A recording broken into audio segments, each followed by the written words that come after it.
Monday, September the 9th. Yes, I did say Monday. We're back on Mondays here. I'm Nick Kukas with my co-host Jennifer Morrison. And what's it like to get Sundays off now? I didn't know what to do. I almost got in the car and drove here. But no, it was nice. It was weird. I spent time with my nephews and family. But I'm excited to be back because, it's kind of weird not having my quarter horse racing.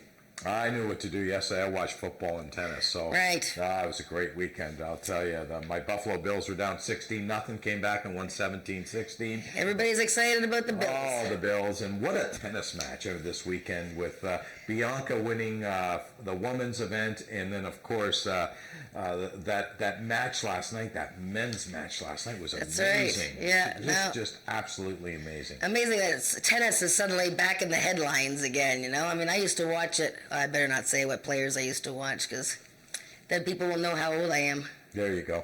Well, let's talk about horse racing because that's what we get paid to and do. It's Talk Derby to Me time Talk here. Derby to Me time because we've got Derby trials on today. But That's let's right. start with race number 1 as a maiden event. These are 3-year-olds and up going a distance of 250 yards. And we've got a compact field of 5 in race number 1. Jen, who do you like?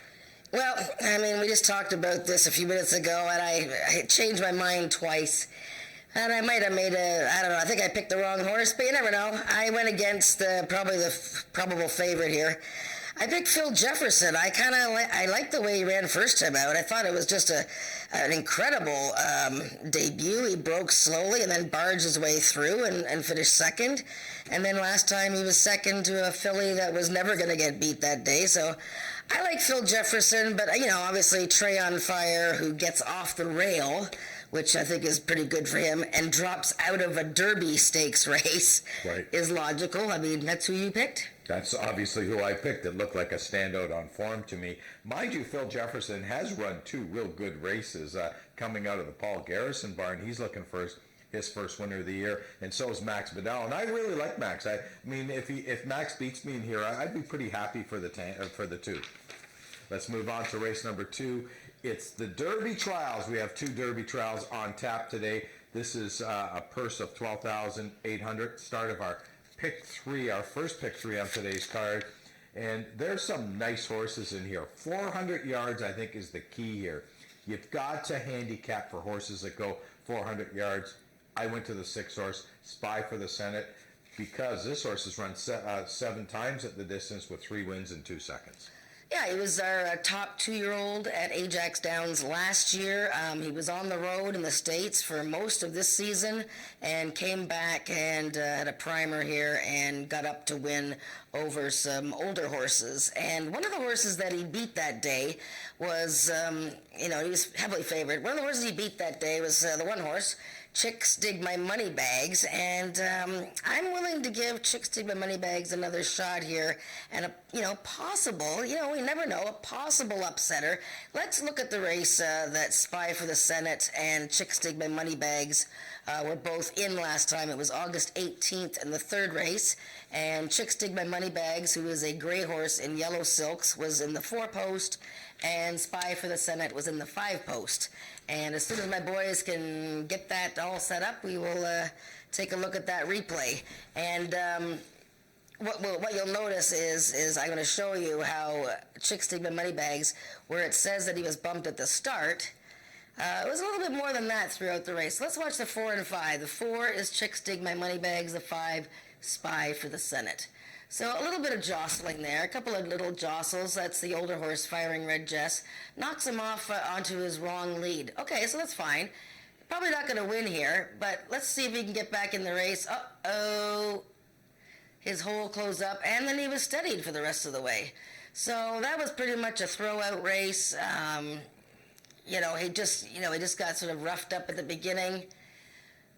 Was he going to beat Spy for the Senate? I don't know. I have no idea. But, he didn't get a fair shake at it. He's already behind the 8 ball, and then he was steadied. So, if you're looking for an exactor play, keep the 1 in there. You have to consider Mom's Extravagant Heart, though. Do you not, Nick? You do, and that's my second choice in here. This horse has run the last 4 races. The horse has run tremendous. What I don't like about the horse is a maiden. And You know, as a 3-year-old at this time of the year, being a maiden is not a great thing. I mean, it's a great thing if you're running in maiden races, but when you're running in Derby trials against multiple winners, it's kind of a tough thing to overcome. I mean, he needed 2 more jumps to beat his mate Shake It Twice in the Derby last time, but these are American-bred horses now. Remember, these horses like Mom's Extravagant Heart, moving out of restricted races. Interesting, this Hospitality filly that's shipping in on the outside. You guys can stop showing that replay now.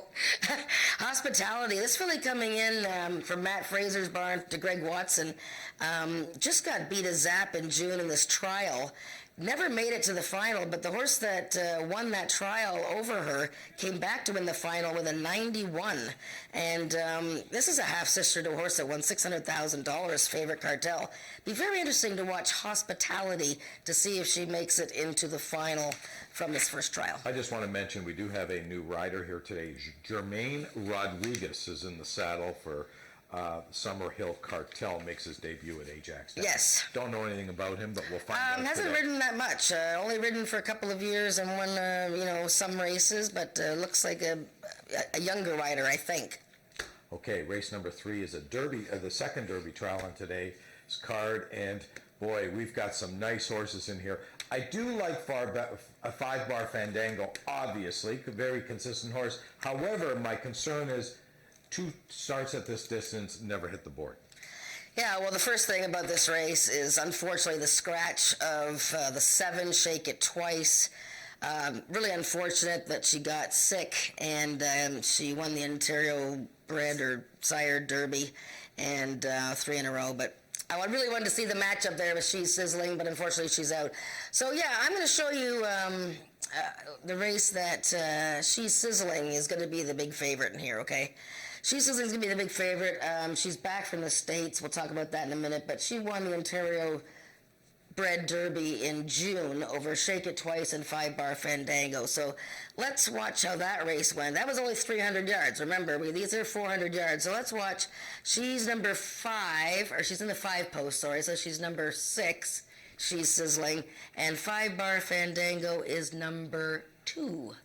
Let's see how they do, and I think someone else is in this race too. But this is the Ontario bred Derby, and She's Sizzling, a bit of a bobble there. 5-bar Fandango breaks pretty well, so She's Sizzling with a yellow cap. 5-bar Fandango, Tony Phillips on the inside.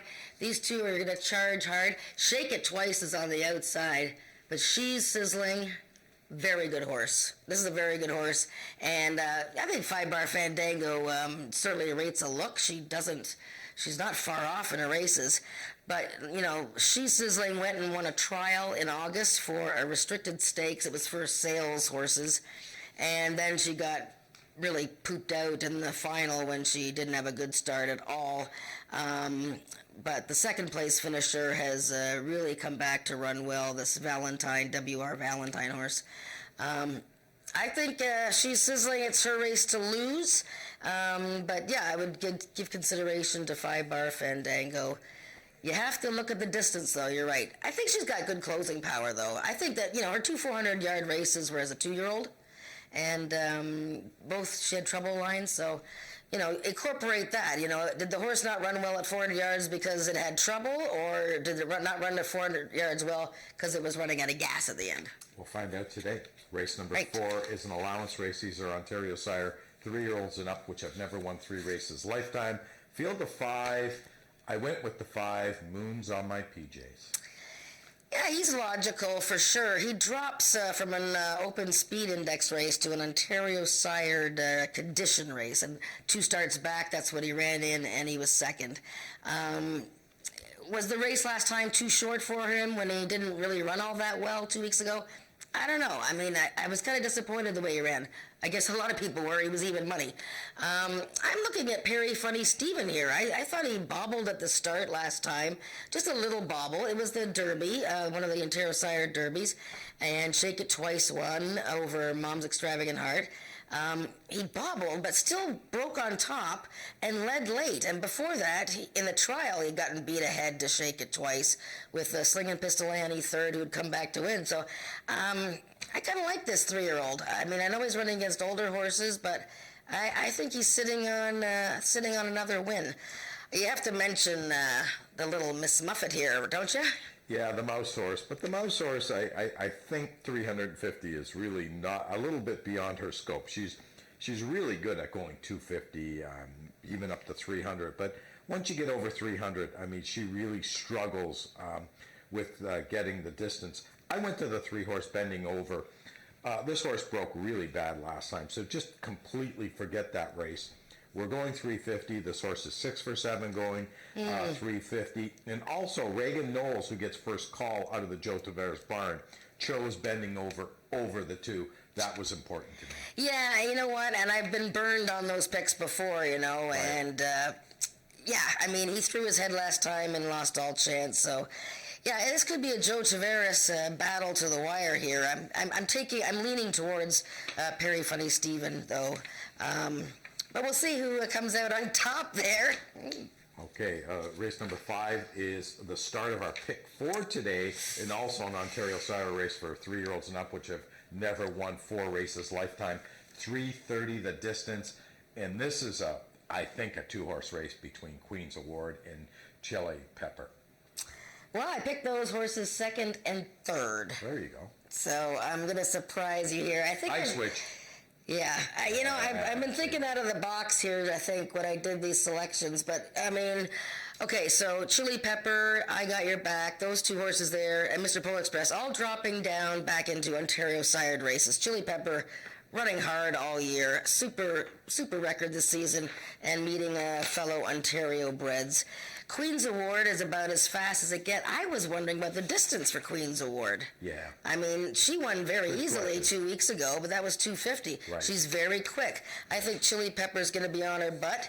And look at Ice Witch. Boy, I mean, he's so much better than what's been going on this year. Right. But look at the horses he's running against. No question. Ghost Pine, Sugarman's Delight, Feisty Icon.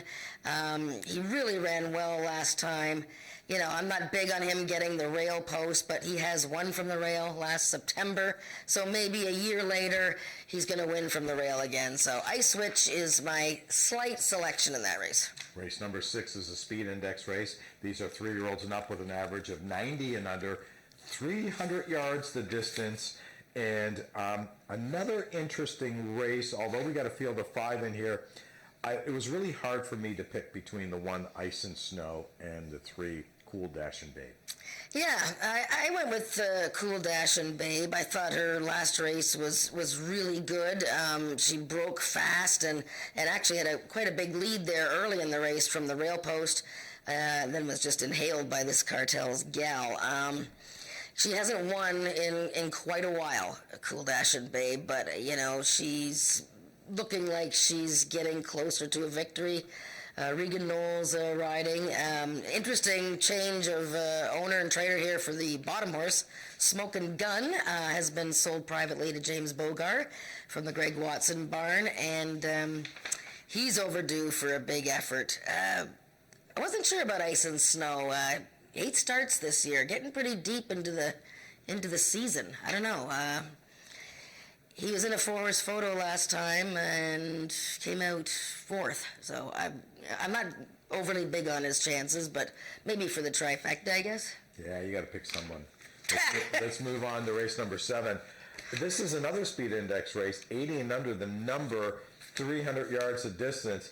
And I took 3 bombs in here. I went with the 7-horse Carlos II and the 8-horse Sparka Winning Shake. I mean, these horses are going to be, I think, price horses. And they have a scratch, apparently. Number 5.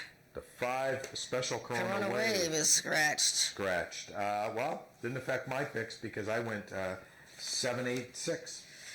And I assume that the 11... I don't know if the 11's in or not. We're going to have to find up upstairs whether the 11 is in or not. Anyways, you know, big field, and boy, oh boy, I got a lot of notes on this race. So you went with who?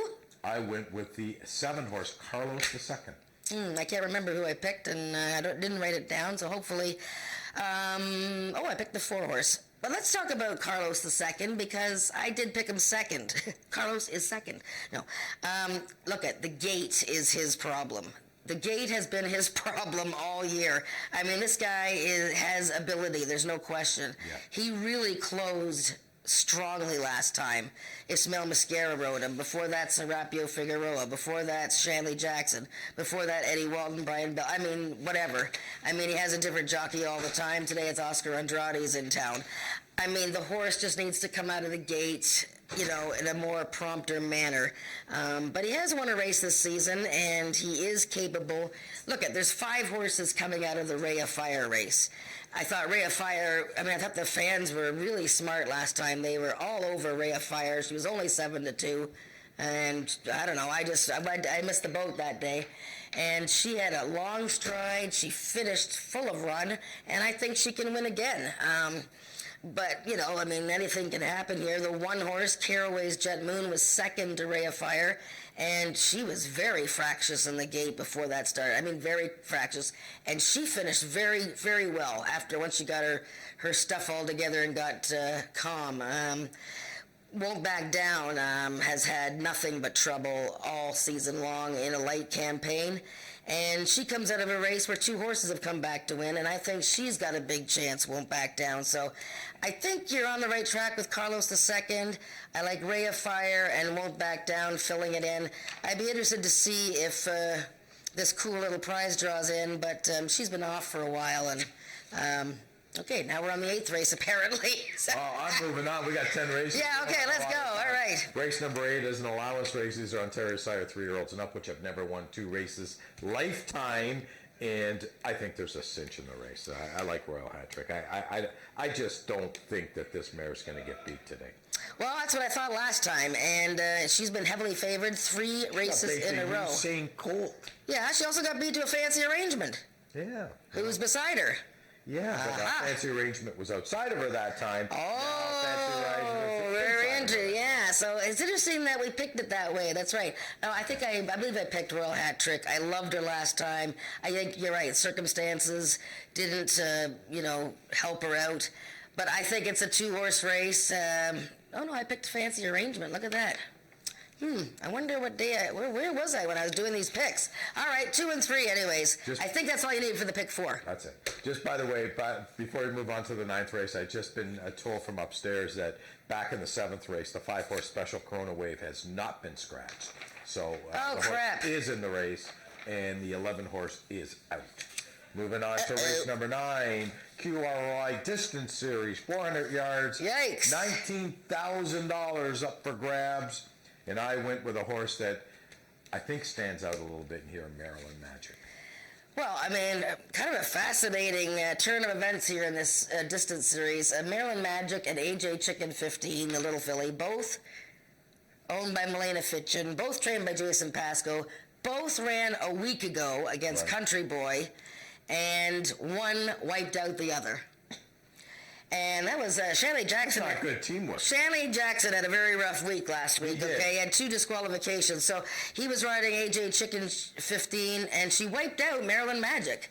And Maryland Magic, I am sure, would have been a lot closer. I'm not taking anything away from the horses that were 2nd and 3rd. But, yeah, I think Maryland Magic is the horse here. 400 yards is perfect for him. He's lightly raced this season. Again, we see some more jockey changes here. He's got his, 4th different rider in a row, but I don't think it really makes a difference with the horses of this ilk. But I sort of thought, AJ Chicken 15 is going to have a hard time with the distance, so I picked Firing Red Jess to be 2nd, just as he was 2nd to the 3-year-old Spy for the Senate in the replay I showed earlier. I had a long shot to run 2nd. I went with the 4-horse, This Cartel's Girl, and the reason why I did was this horse is, I think, an up-and-coming filly. She's a 3-year-old filly who has had 6 lifetime starts, 3 of them victories. I think she's on the improve. Now, there's a lot of question marks here. She's only gone 400 yards once in her career. It wasn't that good of a line. However, she was shut off at the start. So I don't know. Other than that, I think this horse is going to be a real good horse. I'm not sure if she's there yet to beat these type of horses, but I'll give her a shot for 2nd at 10-1. Why not? It's 400 yards, and she's a horse that's in form. This time of year, you want horses that are really sharp, or you want horses that are quite fresh. Once you start getting horses this time of year that have run 10 times or whatever, and they're starting to look like they've gone past their top form, you want to start looking for fresh horses or sharp horses. Race number 10 is the final race on today's card. It's a speed index race for horses never run better than a 90. And I'm back on Panther Cool. He's disappointed me the last couple of starts, but I'm sticking with him. Well, he's had a really nice year. I mean, this guy doesn't run too many bad races, no. Panther Cool. And last time he broke like a rocket. And that was a good race. I mean, the filly that won was Overdue, Just a Sweet Surprise.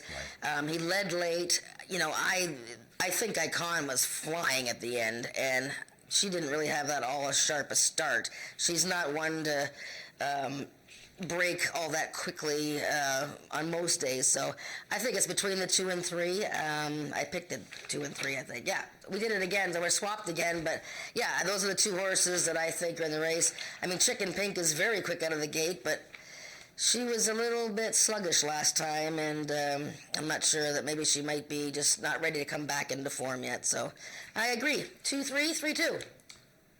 That's our show for today. We'll be with you throughout the day. Of course, Jennifer will be in the paddock. I'll be here in studio. We'll give you some tips on some of the looks that these horses are going to provide us before they race, which I think is really important. Thanks for joining our show.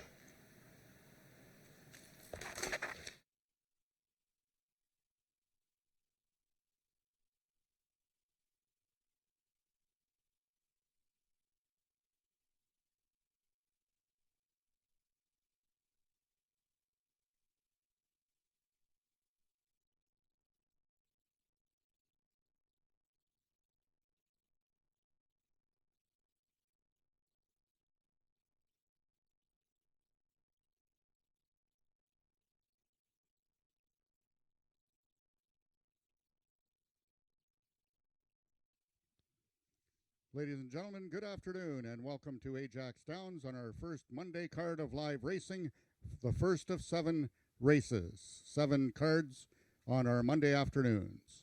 We have 10 races scheduled this afternoon, and the on-track features will go in race 2 and race 3.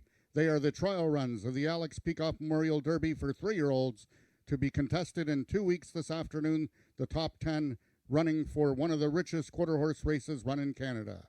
If you can now all turn to your programs to race number 1, here are all of the changes and or corrections on today's live card of racing. In the first race, we have 1 overweight on the number 5 horse, Trey on Fire, will carry 1 pound over. Race number 2, we have a couple overweights. Number 1, Chicks Dig My Money Bags, 3 pounds over, and number 3, Love Cartel, 2 pounds over. Race 2 is race A of the early pick 3. In the third race, the following overweights: number 2, Up Your Bet, 2 pounds over. Number 6 and number 8, She's Sizzling and Jess a Deal, both carry 1 pound over. Also notice we have a steward scratch in the third race. Scratch from your programs the number 7 horse, Shake It Twice. In the fourth race, we have the following overweights: number 1, Zoomin' Special Angel, 1 pound over. Number 2, Perry Funny Steven, 2 pounds over. Number 3, Bending Over, 3 pounds over. And number 4, Ms. Mexican Mouse, 1 pound over. Race 4 is sponsored by Expedia Cruise Ship Centers. In the fifth race this afternoon, we have a vet scratch in your program. Scratch the number 5 horse, Queen's Award. And the following overweights: number 3, You're Not the Boss of Me, 2 pounds over. And number 6, Chile Pepper, 1 pound over. Note that race 5 is race A of this afternoon's pick 4. In the sixth race, the following overweights: number 2, Sugar Man's Delight, 1 pound over. Number 3, Cool Dash and Babe, 3 pounds over. And number 5, Smokin' Gun, 2 pounds over. In the seventh race, scratch the number 11 horse off the also eligible Cool Little Prize. And the following overweights: number 3, Won't Back Down, 1 pound over. Number 5, Special Corona Wave, 1 pound over. Number 8, Spark a Winning Shake, 2 pounds over. And number 9, This Dude's on Fire, 3 pounds over. Race 7 is race A of the late pick 3. In the eighth race, just the following overweights: number 1, Hanover Hill Prince, 1 pound over. Number 2, A Fancy Arrangement, 3 pounds over. And number 3, Royal Hattrick, 2 pounds over.